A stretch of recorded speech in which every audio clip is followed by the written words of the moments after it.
having our keynote from Captain retired Florent Groberg, goes by Flo. I met Flo about, I don't know, 11 or 12 years ago, and he probably regrets that day. But he was in the Warriors Ethos program that was hosted by my boss, Jared Shepard, and that program out of Intelligent Waves. And we sat next to each other for a while. I got to know him, and I came home one day, and I was talking to I think he was 8-year-old son that I met, Flo Groberg, and he knew exactly who he was, and I didn't know this. I didn't know that my son was on his own learning about Medal of Honor winners or recipients. And he said, "Yeah, I read his story. I know who he is, Dad, and you know him?" And I said, "Yeah, I see him almost every day." And my son, who's autistic, really fixated on this, and he was really impressed by the fact that his dad knew somebody who had received the Medal of Honor. And so I told Flo the story, and a couple weeks later I got a book in the mail, the book that he wrote, that had signed in there to Vinny. And so I gave it to my son, and it's one of his prized possessions to this day. You can, in the back, if you would like a copy, we have signed copies of Flo's book, which tells his story.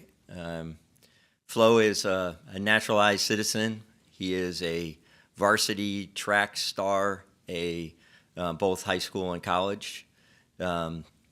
He's a infantry officer, a ranger, fellow ranger.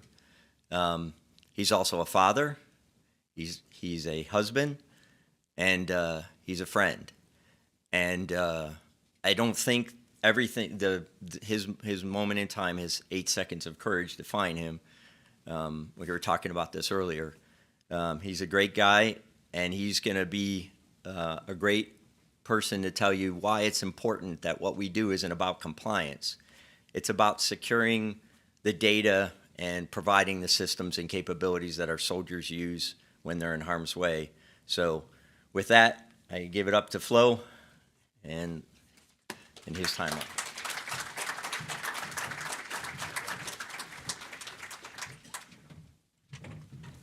All right, how y'all doing?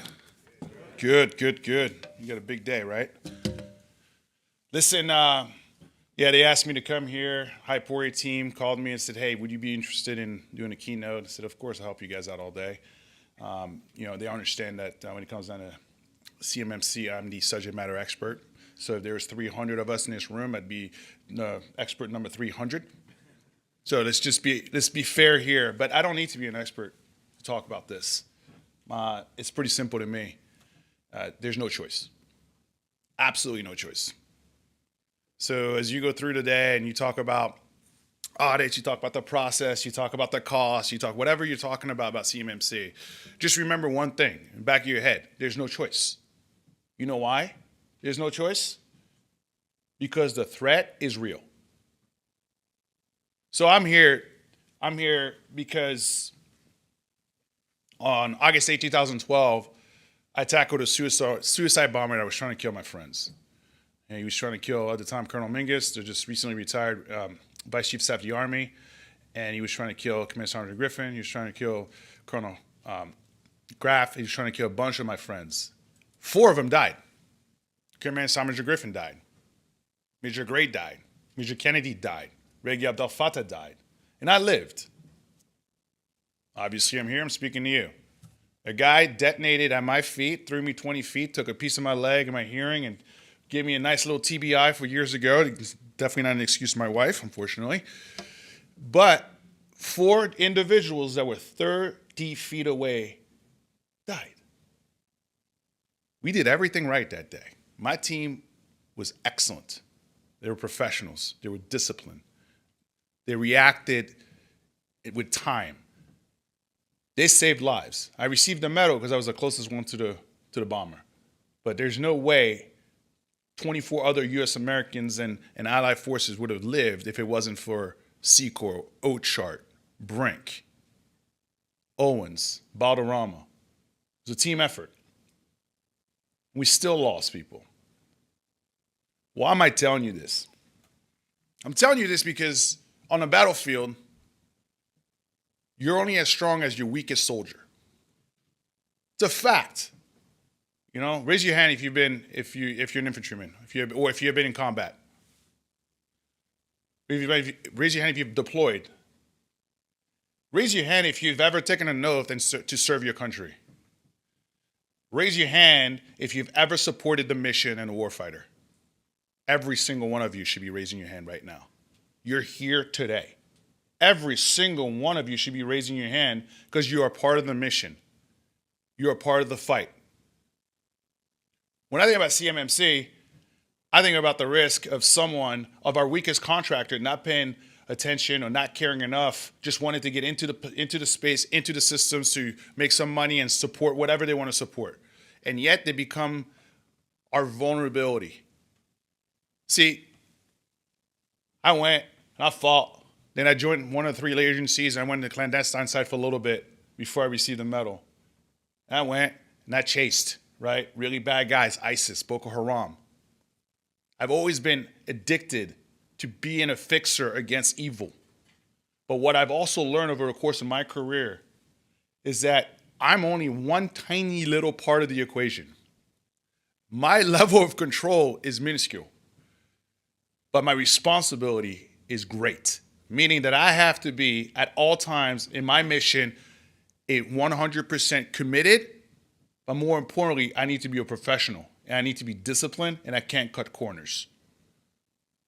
And I've transitioned that mindset into everything that I do, whether it's on a professional side, whether it's being a dad, whether it's being somewhat of a good husband, right? Whatever it is, I've taken that mindset that I learned in the mountains of Afghanistan and seen people die when we were experts and we were professionals and we were the best of the best and we did everything right just because war is evil. And learn that even at your best, you can still fall on your face. So I'm not a subject matter expert on CMMC because I don't need to be. I just know for a fact that my companies are operating in this space. That ain't a requirement. That you're going to go out there and take lightly. That's not something that I care about when it comes to cost, timing, whatever it is. You got to go do it. See, over the years, I think they have this. Is this thing working? Yeah. I'm not going to go through these slides, guys. I'm just telling you right now. Like, guys, this is not flow. Like, absolutely not. And this is, by the way, Ranger qualified. Okay? For all your real Rangers, Ranger qualified. Don't go after me. I didn't say it. Matt did. Right? So don't judge me and say stolen valor. But, yeah, I worked, I transitioned out of the government. And I was trying to figure out what the heck am I going to do. How do I stay in the fight? Now, I went in and became a spokesperson for LinkedIn. That was cool. Learned a lot about transitioning. It's kind of funny to be a spokesperson for a transitioning program when you're trying to transition yourself. You still have no idea what the hell you're doing. So, you're kind of talking out of your butt. But I learned a lot about what the transition processes was and the problems that we were facing in our community. Then luckily, through that process, I was able to meet with Boeing. And I went to Boeing. I worked for Leanne Corrette. Work on the defense side, then became chief of staff for the CEO of Boeing Commercial Airplanes, then ran the Russia and Central Asia business book before being recruited at Microsoft. I got back into the fight in a completely different way, right? I joined Microsoft Federal and worked within the engineering piece trying to build great technologies. So obviously CMMC and all that good stuff took place there. But what I started to understand in my transition into really the tech side of the house is, my gosh, does everything in this world touch armed warfighters? See, I had no idea. When you're a grunt back in the day, which by the way, the battlefield is completely changing, unless you're in Eastern Europe and fighting, back to World War I fight tactics. I had no idea the impact that the DIB and all these contractors had on the success of the fight. You're siloed, right?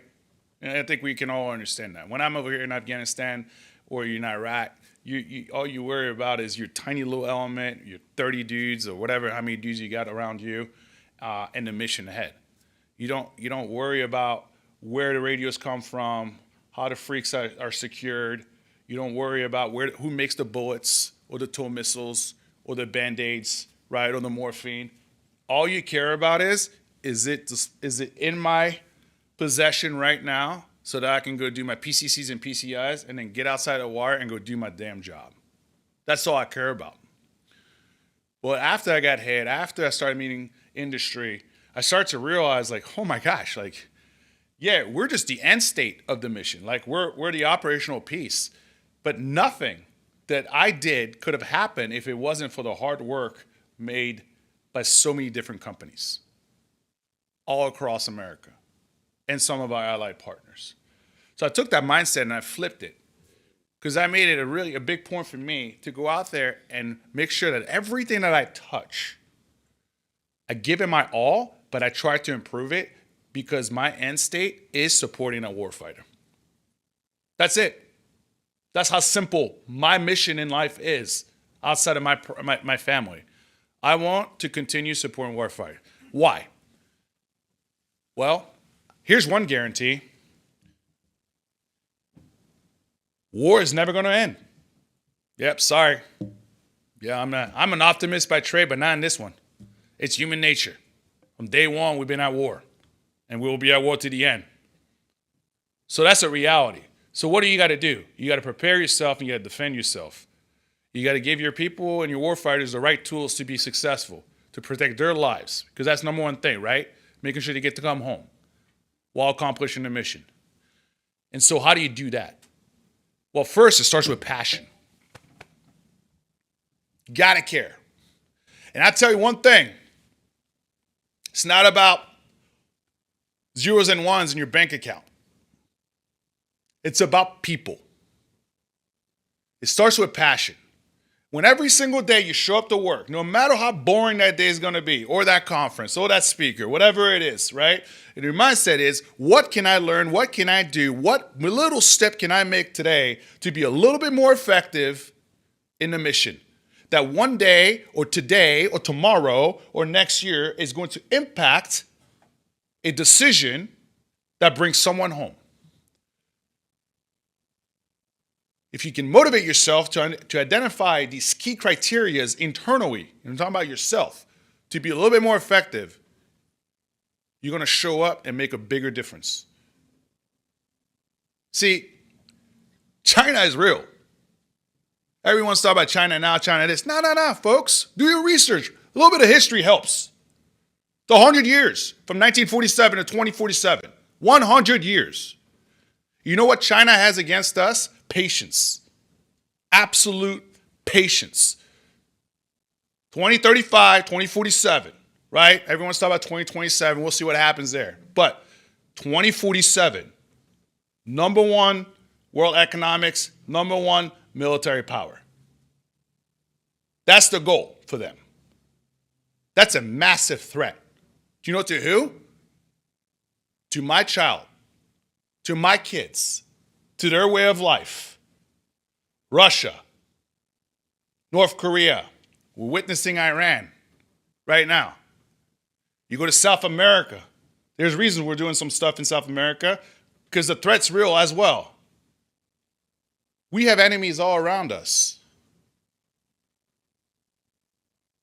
But we are still the United States of America. And our advantage is our people. No country in the world. I mean, we're 250 years young, right? I mean, this is insanity to me, that how we just started, right? Bunch of rejects, literally. United Kingdom, probably Liverpool fans, came in, right? And I'm a Liverpool fan, so I can say that. Came in and said, the hell with this craziness and a king and everything else. We're gonna set up shop here and we're gonna do it our way. To be able to defy an entire empire in the way that we did. And then you fast forward a few centuries to today. What we did in support of World War I, but really World War II. You know, we were the 33rd or 37th world power in 1938, 1937. Someone can fact check that. I'm sure ChatGPT or Claude. I mean, actually, we can't talk about Claude here. ChatGPT will tell us that.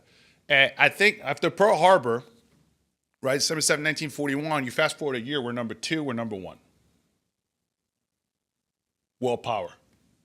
Manufacturing, number 1 in the world. Why? Is it because of our technology? Well, that plays a part. I'm sure the Germans had really great technology as well. No, because of us, because of our people. Because no country in the world like the United States of America can just stop and say, screw our differences, we're going to align together, and we're going to work together, and we're going to make something together, and we're going to defy all the evil that is in front of us and all against all odds. That is what we do. So why is it that we're here today and we wouldn't take this seriously? CMMC. You know, I'm in private equity now. I truly believed in an VC firm, AE Industrial Partners. And one of the things that I told them we had to invest in was Hypori right away when I came on board on the VC side. Because I told them, you know, I've seen the technology. I know Jerry pretty well, very well. I know Matt and the whole team. That to me was about the mission, right? It's about the warfighter. The ability to be able to operate in a you know, contested environment and be able to be mission effective without potentially allowing the enemy, if captured, without allowing the enemy to be able to collect your data and use it against you. That was really key. No data at rest. So you can y'all go talk to them if you haven't met them. It's pretty impressive. But that was my first sort of like stint when I got here at AE to start understanding like what we can invest in. So remember what I said? I'm freaking committed to the warfighter, right? My job is to be out there to support my company and making the right decisions, to put the right capital, and then supporting those management teams to make a difference. Red Lattice is a hell of an example of that. You know, I'm on a board of this cyber company. I hate going into their office. You know why? Because I walk out after every meeting that I have petrified. I'm serious. It's awful. It's like, I just don't want to hear it, guys. Like, oh, but you can't do this if you do this and that. Oh, they can do this. I'm like, just like, is there a button like to protect me? They're like, no, that's the reality. That's why we have to do all these things. World War III has been happening for a while, folks. It's not with soldiers. It's cyber warfare. I mean, the attacks, the consistent attacks every day as we speak right now are insane. Insane. And when you peel the onion, you get to see some of these things and how they're happening, what they're doing and what they're going after and how they want to impact you. You're kind of like, whoa, whoa, whoa, whoa. Like, honestly, it's a little defeating. But then you get to go work with these companies and you hear how they're defending us against these things, how they're proactive, how they're consistently innovative in trying to identify the next vulnerability, right, and plug it, and how they're partnering with other companies and of course, the United States government, you know, from the Pentagon to the White House. And they started to get a little bit more confidence. And then once they started realizing, wow, I have an opportunity to play a part here and help these companies and help these people to be a little bit more effective. And then you put the cherry on top. It is a cherry on top. Who has kids here? Any of your kids in the military? You know what my biggest fear is? That my son will follow in my footsteps. My daughter will follow in my footsteps. And I'll be so proud of them if they go into the military. But my biggest fear is my kids will follow me. And the worst part is, I'm scared they're going to be like me. Like seriously, like I'm petrified about that. Because when I was at war, all I cared about was my dudes. Seriously. If I died, sorry, Mom. Like, you know, you'd be proud of me because I served my country. But I'd never walk into a firefight with the concept like, I'm so scared of dying. I walked in a firefight with the concept of, I'm going to destroy that threat and make sure none of my boys get hurt to the best of my ability. That's psychotic a little bit, not gonna lie, to be honest. So, like, sure as heck, don't want my kids to have the same mindset because you're literally putting yourself in harm's way. Now you're doing the right things, you're following the protocols, you get your training, you have a hell of a lot of people around you. But it was a mindset that I had. Now, here's the one thing. Let's say my son Orden decides to follow my footsteps. Let's say, unfortunately, he has to go to war and defend his country. Let's say he's in a firefight for some odd reason. We're still on the ground fighting, right? And he has to make a decision. The last thing that I ever want to get is a phone call telling me that my son was killed in action because his comms was compromised. Because the enemy had access into all the operational plans because they intercepted some type of piece, identified a vulnerability, got into the servers, and were able to absorb all that data and then counterplan against what we were planning on. You think this is a Hollywood movie concept here? It's a reality, folks. We were trying to do the same thing against the enemy. Very different. They didn't have computers, Taliban. You know what they had? Radios. You know what we did? We intercepted the radios. I call LVI traffic. You know what I used to do at night? Every night before going to bed? My son, he likes to read little stories about monster trucks. I like to read LVI traffic about what these guys are talking about. Get smarter, more intelligent about how they move, how they communicate, when they're getting their weapons, right? The big mule is coming, right? That's their big, what they call the little missiles. They're funny. Why am I telling you that? Because whether it's caveman style capturing LVI traffic or the reality that we're facing today in the cyber world and the way the enemies are are very proactive and aggressive in identifying vulnerabilities into our systems, into our servers, into our communications, to be able to collect information and data, to plan against us, to stay a step ahead at all times. It starts with this, what you're doing today, what you're talking about today. Isn't that insane? Isn't that crazy? And by the way, here's the fun part. 99 of you out of 100 could be doing the right thing, and one of you decides, I'll do it next week. I'm like, I think I'm good, right? I said this and this and this. Cool. All right. You get plugged in, you're in, and then it spreads. On the battlefield, we are only as strong as our weakest link, weakest soldiers.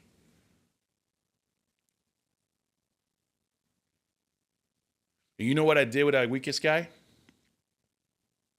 I powered him up.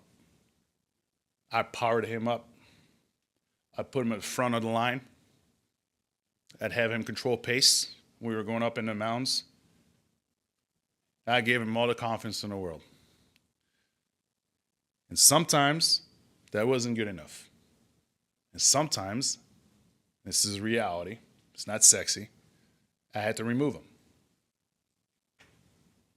I put him in tire guard for a little bit. Why? Because nothing in the world is more important than the mission, except for me bringing my guys home. And so if you're going to put me in a position where I think you're a liability and you're going to get someone killed, you're out. So today, maybe, and tomorrow, of course, going forward, can I take these situations, these requirements, and these needs and switch the storyline to fit your storyline? But please remember what this is all about in the end. What we all do. If you are in the national security business, what we all do. One purpose only. And that is to protect the men and the women who is standing on that front line, whether on the digital side or on the battlefield, to make sure that tonight we sleep in the comfort of our homes, feeling safe. Just think about that. And every single one of you in this room plays a role. They can't do it alone. And the best part about it for them, they don't need to know what you're doing. They just need to trust that you got their back. All right. That's it for me. Want to appreciate it. So hopefully, didn't scare the hell out of you. Want to kind of highlight with this. Matt, you're back on. Look, I went through my slides. There was one more, and yeah, let's go back. Yep. Keep that. Thank you, brother. Yep. All right. Thanks again to Flo for coming out.